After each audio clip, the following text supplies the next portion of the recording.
Section 1. You will hear a conversation between Peter and Jim talking about some details for their shared accommodation. First, you have some time to look at questions 1 to 4.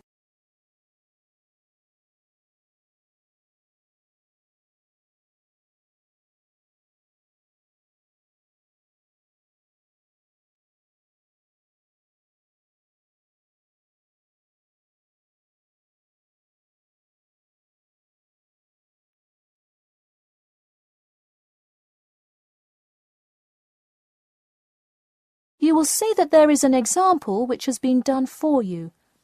On this occasion only, the conversation relating to this will be played first. Hey Jim, it's Peter. Oh hey Peter, what's up? I thought I'd call so we could hammer out the details for next year's lease. Peter says that he wants to hammer out the details for next year's lease with Jim. So, lease has been written in the space. Now we shall begin. You should answer the questions as you listen, because you will not hear the recording a second time. Listen carefully and answer questions 1 to 4. Hey Jim, it's Peter. Oh hey Peter, what's up? I thought I'd call so we could hammer out the details for next year's lease. That's a good idea. Did we ever decide on how to split the total rent? Well, I was thinking, since my room is bigger, I probably should pay a little more. So I could pay £110 and you could pay £80. Does that sound okay? Considering that my old apartment cost me £100 for a smaller room, I'm definitely all right with that. Hey, I was looking at a map of the area and can't seem to find a bus stop near it. Do you know where we would catch the bus? Well, the bus is actually pretty far from us, but we have that garage that we can park our cars in. Wow, that's great. Convenient parking is hard to find, so we're lucky we have that. Okay, so we have a whole lot of things we'll need to buy when we move in. How do you want to split that up? I was wondering, do you still work at the supermarket? Yep, every Tuesday and Saturday. Would you be able to buy things from there if I sent you a shopping list? Sure, I can do that. Great. Then I can take care of whatever else we need that you wouldn't get at a supermarket. If you want, I'll pick you up from work that day and we can go to the apartment together. Oh, that would be great, thanks. No problem. That way we can split the cost of petrol. Works for me. It's so expensive these days, isn't it? It's downright obscene. Before you hear the rest of the conversation, you have some time to look at questions 5 to 10.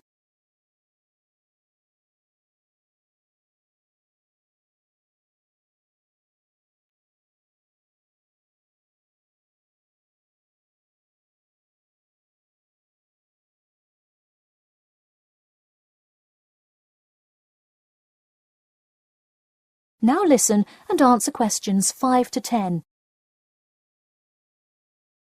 So let's figure out what appliances we need. Do we have a microwave?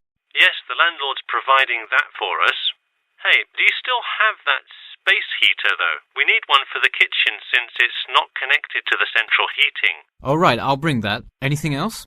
Well, I have some dining room and living room furniture I can bring, so that should take care of most of the big stuff. You know what we do need, though? Could you bring a toaster? I actually don't have one. It doesn't come with the microwave. No, the landlord is only supplying the microwave. It would really help if you could bring one. Okay, I'll pick one up at the store. You know, I also have this cool antique rotary phone that would be a cool addition to the apartment, sort of as decoration and utility. Oh, cool. The only thing is, we'd have to put it in the kitchen unless you want it in your room. Why not put it in the living room? The living room's too loud to have a phone conversation. The noise sort of carries, so if one person is trying to watch TV or have friends over, the person on the phone won't be able to hear. Okay, well I guess kitchen it is then. Any other big things we need? That seems like everything. That's all I can think of. And of course, move-in is June the 1st. I can't wait. We'll be able to watch the big game in our new apartment. It's going to be awesome. Yeah, we can move in the morning, and then Friday night we can sit back and cheer on Liverpool. I have an exam in the morning, but we'll be done around 11 a.m. and can move in after. Wait, Liverpool? You're joking, right? I thought you were a Manchester United fan. Man U? No way. Liverpool all the way. Oh no, I don't know if I can live with a Liverpool fan. That is the end of section 1. You now have half a minute to check your answers.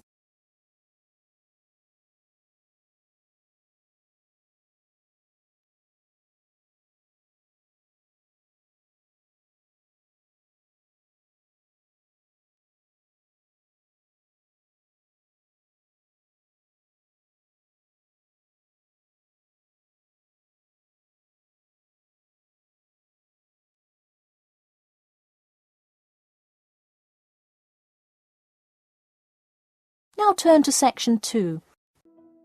Preparing for IELTS? Still practicing on paper, but planning to take the computer-based test? At IELTSOneStopCBT.com, you can practice listening and reading in the exact computer-based format. Experience the timer, the screens, and the tools, just like the real exam. Get used to computer navigation and time management. Improve your speed and accuracy. Practice anywhere, anytime, on your device. Join thousands of students who are practicing smarter, not harder. Visit IELTSOneStopCBT.com. Section 2. You'll hear an HR representative of Earn and Learn giving some information about her company. First, you have some time to look at questions 11 to 16.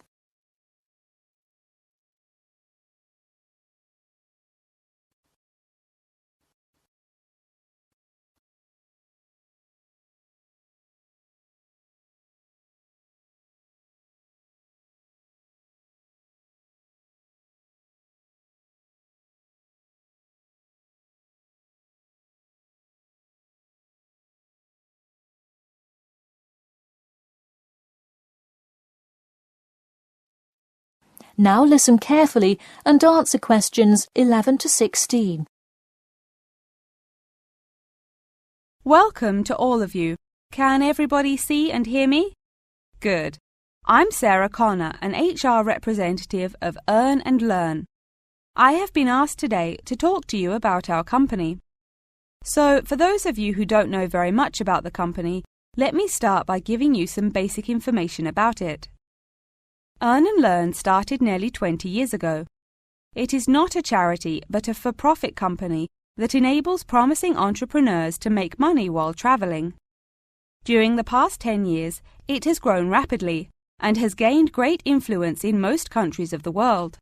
We have a partnership with the school and take a large number of recent graduates from the business school. So, if you are a recent graduate, I'd say you can consider applying to our company. Before your application, you might be curious about what sort of places you could go to. There are 4 main locations, but you also have the freedom to submit a different location, and if they can make the necessary arrangements, you can go. The first country Earn and Learn established locations was the US, where you may choose from multiple locations, as long as you can commit to their more rigid schedule of August to December. Also, you could do the Australia internship. That one is really cool. You work at a wildlife shelter and learn about the business practices of non-profit organizations. You do have to be willing to commit 8 months for that one, though. Perhaps that's a long time to be so far away, but I would say it is really an amazing opportunity. I don't know whether some of you are in decent physical shape. If so, the South Africa internship is another exciting one. You learn a lot about sustainable farming, but you would be doing some of the manual labor involved in maintaining a farm. Indeed, it's hard work, but I think you would definitely be able to do it. It may be wise to wait until after their summer is over, so it's not so terribly hot. In addition, there is a most recently established location in India. This one gives you more of a study abroad feel, given that they arrange a host family for you to stay with. In the other locations, you live in an apartment with other interns, so this is definitely a unique experience. Before you hear the rest of the talk, you have some time to look at questions 17 to 20.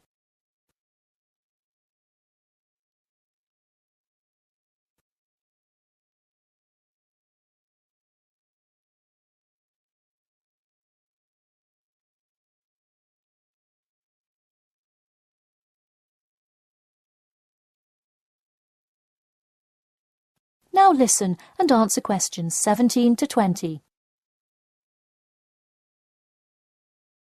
Regardless of where you go, at the end of the program you get a global travelling certificate, as long as you can explain your experience.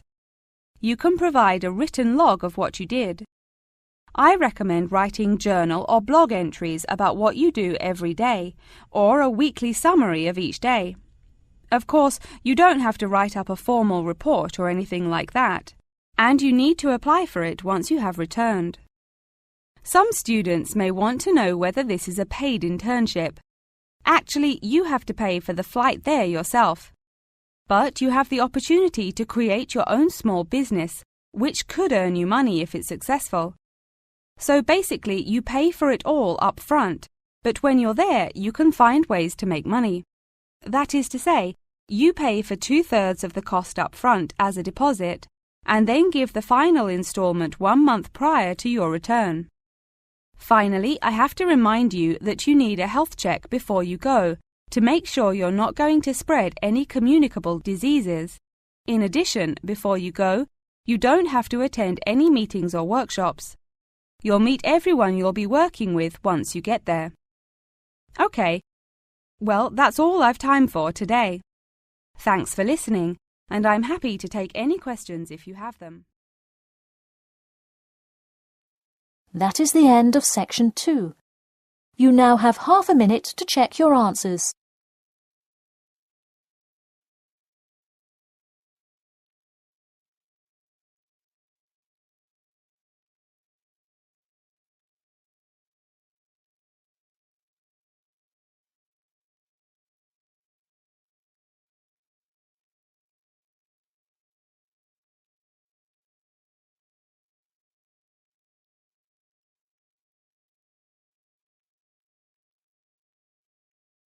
Now turn to section 3.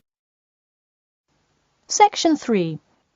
You will hear a student called Margaret Parkinson talking about the class she missed on Thursday with her professor. First, you have some time to look at questions 21 to 26.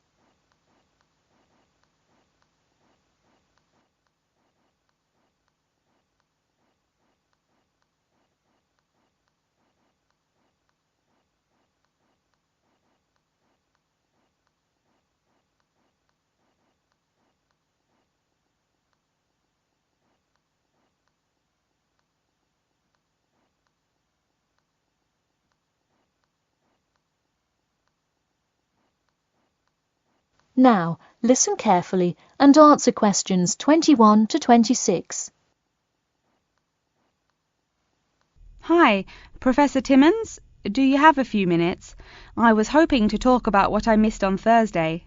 Hello, come in. Sure, sit down. Could you tell me your name, please? Margaret, sir. Margaret Parkinson. I apologise for missing your class, but I had to go to the hospital. I'm sorry to hear that. Everything is okay now, though, I hope? Yes, thanks. Glad to hear it. So on Thursday, I outlined the research project that will account for 30% of your grade.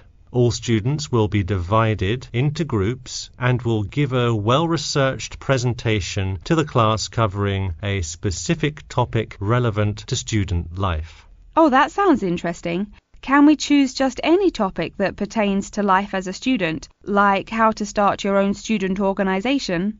Well, though I'm sure that would be an informative presentation, I've already chosen a list of topics which I will assign. As an example, I assigned one group the topic of student loans. They're to research not just the prevalence of students who have loans to pay for their tuition, but information as to how best to manage these loans and possible scholarships that could alleviate some of the financial burden. That one sounds particularly interesting to me. Could I request that topic? I could easily find out a lot about it by stopping by the finance office on my way to class. Unfortunately, that one's already taken by another group. I have, however, assigned you to a group and given you all one of two choices. Oh, I see. What are the choices?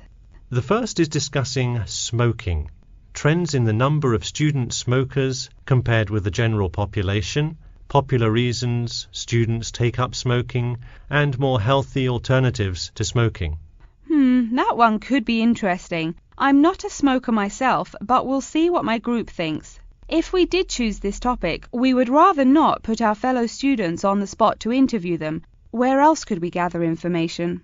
How about where the cigarettes are sold?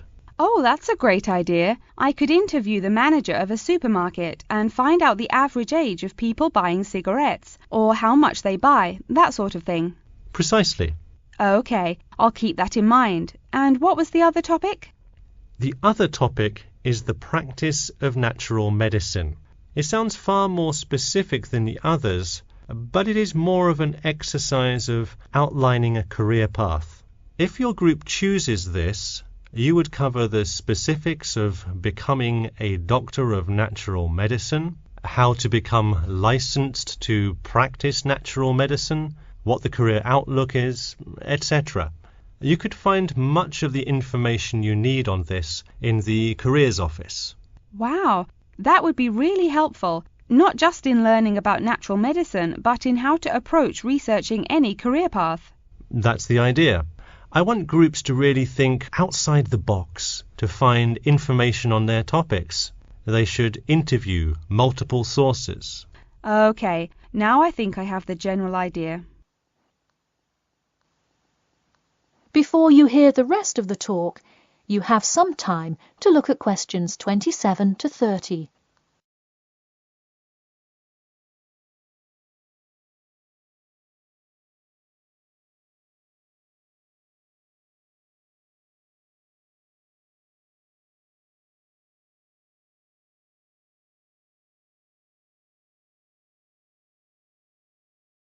Now, listen carefully and answer questions 27 to 30.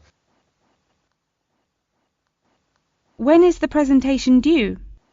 I expect each group to send me an email attachment of the plan ahead of time by October 10th, so that I can ensure that you are on the right track.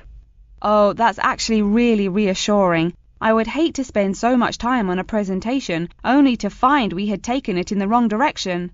So when is the presentation?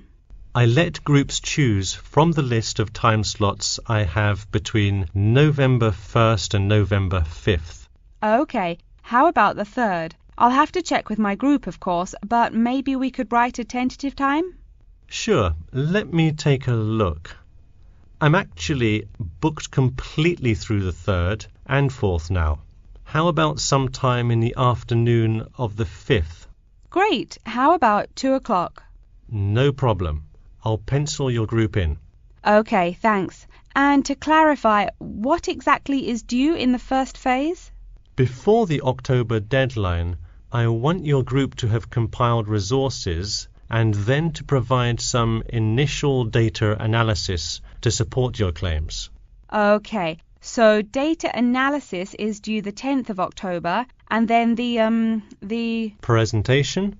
Yes. The final phase is simply giving the presentation on the 5th of November. All right, I think I have all the information I need. Thanks. You're welcome. See you in class tomorrow. That is the end of section 3. You now have half a minute to check your answers.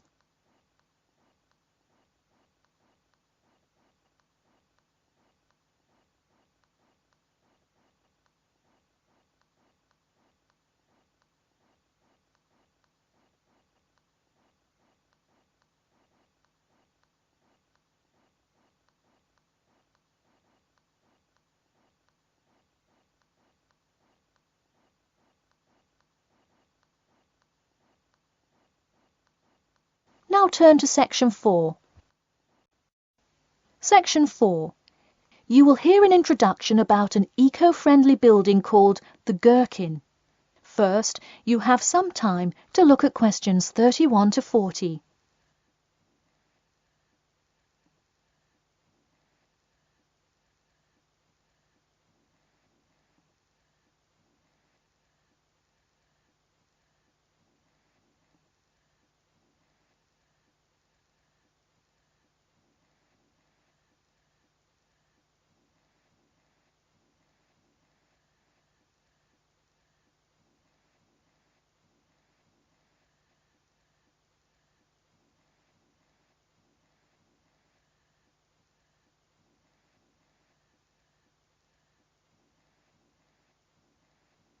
Now, listen carefully and answer questions 31 to 40.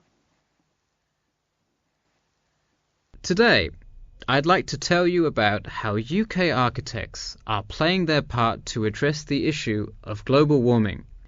You have seen many of these iconic buildings while going about your everyday life, but you may not know how they are affecting your tomorrow. In 2003, construction was completed on the famous Swiss rebuilding, or more informally called the Gherkin, a true masterpiece commissioned by the law offices of Foster and Partners. This is not the first ambitious endeavour of the firm. They are renowned for their various philanthropic environmental efforts. The Gherkin, with its cutting-edge green initiative and sharp design, is gaining recognition as an icon in modern architecture. You can pick it out of the London skyline by its unorthodox cigar shape. While its appearance is the obvious attribute at which to marvel, there is far more to this building than meets the eye. And let's face it, there's a lot about this building that meets the eye. The building helps reduce the city's carbon footprint in a number of ways. Just a quick note, in case you're not familiar with the term carbon footprint, get used to it. It's a buzzword you'll hear relentlessly to talk about reducing emissions. Think of it as the amount of harmful greenhouse gases that are given off into the environment by a single person, organization, or product. So going back to the Gherkin building, perhaps the most obvious as well as the most significant eco-friendly feature is the glass windows, which allow light to pass through the building, both reducing heating costs and brightening up the workspace.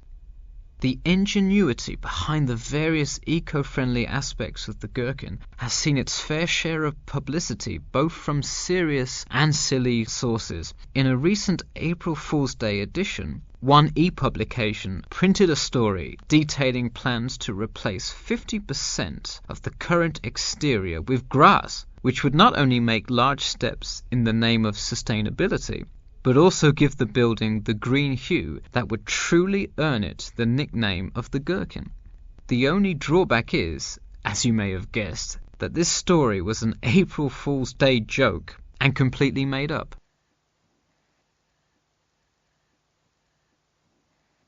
In all seriousness, though, the building is setting a new standard of design that other architects and city planners just cannot ignore.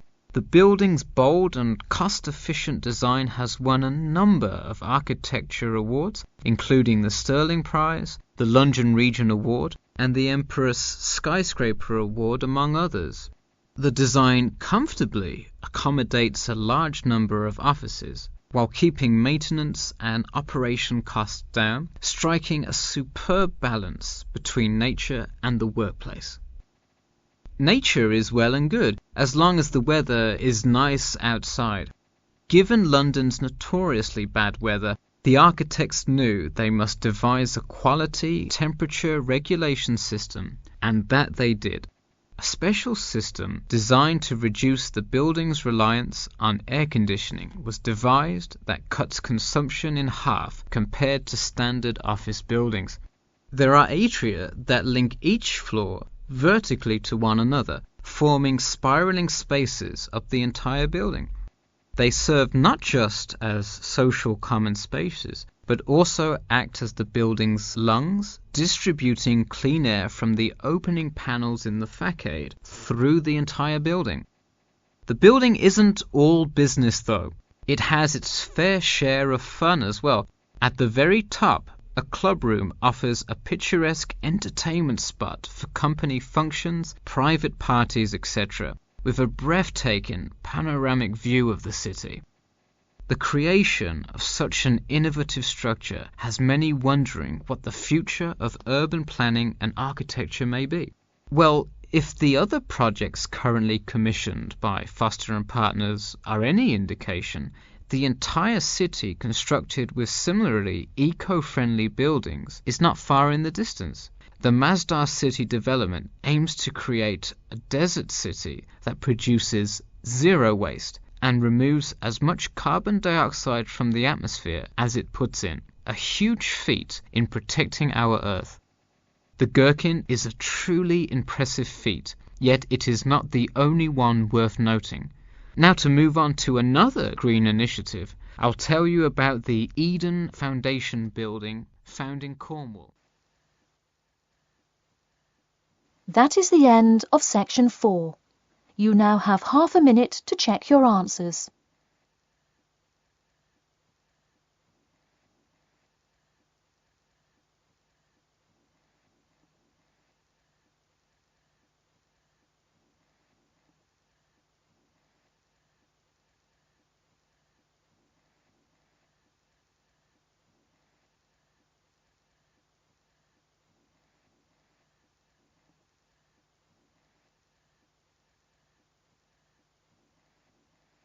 That is the end of the listening test.